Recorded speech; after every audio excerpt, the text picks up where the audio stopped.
So when it comes to structure, what we're going to need to decide is what are the atoms in the structure, but just looking at individual atoms is fairly pointless. So we're going to need to consider how and why atoms interact, how strongly they interact, and why some atoms prefer to interact with other atoms.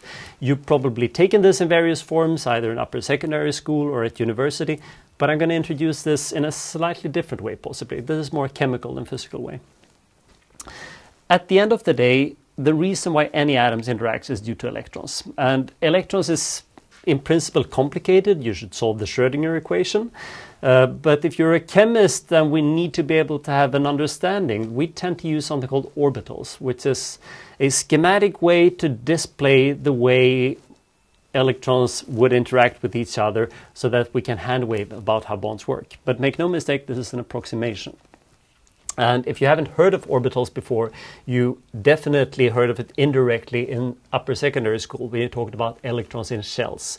So you might remember you had this first S shell and then 3 p electrons and then d electrons. And this is largely the same concept. It has to do with various energy levels. In each of these shells, you can have 2 electrons. And the reason we have 2 of them is that electrons are paired.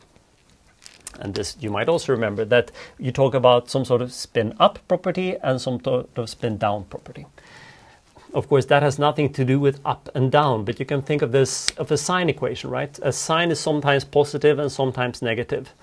But if you now take the sign equation and push it 180 degrees, pi, you're now going to have another equation, another sine wave. That's also sometimes positive and negative, but it's offset. So when one is positive, the other one is negative. And this is roughly the same concept. The electron maintains its charge. It has to do with density and where the density probability is highest. But that also means for the s orbital, that's easy. That's rotationally spherically symmetric. But for these other orbitals, there is a very clear spatial favorability here. The p orbitals are, think of that as Cartesian axis, x, y, z. They're orthogonal. And for the d orbitals, it's even more complicated.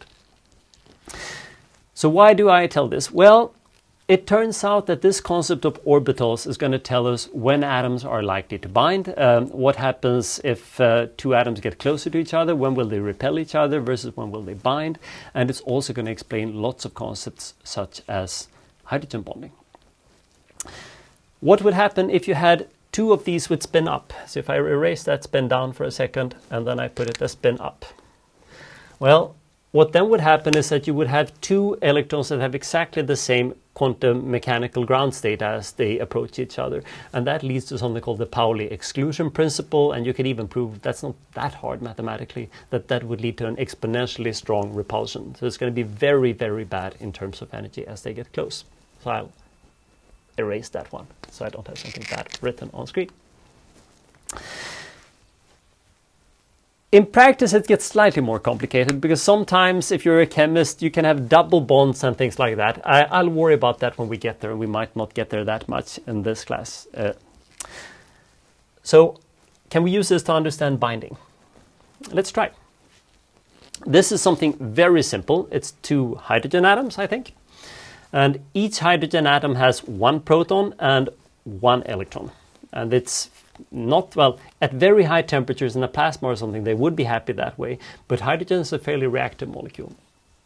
So under natural conditions, what's going to happen is that you have these 2 hydrogens, and as they approach each other, what will happen is that if both of these electrons start, instead of going, if you have 1 hydrogen atom there and then 1 hydrogen atom there, if this electron and that electron, instead of being separated in the 2 hydrogen atoms being unpaired, what can happen is that we have our hydrogens and then we bring them really close. Well, that might be a little bit too close.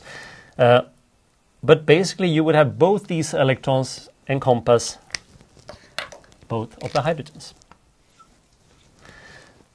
What will then happen is that around the left hydrogen atom here, you're effectively going to have both spin up and spin down. And around the right atom, you're also going to have both spin up and spin down because they will pair up that way.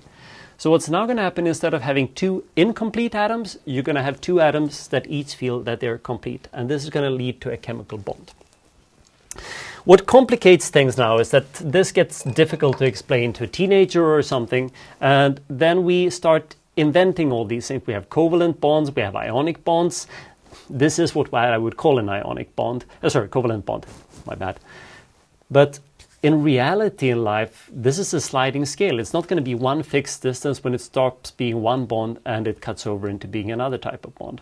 But I'm going to go through a couple of different ways these electrons interact at different distances and see if we can learn a little bit more about that. And I'm not going to go that much deep into the orbitals for now. We'll come back to the orbitals once we start entering the hydrogen bonds.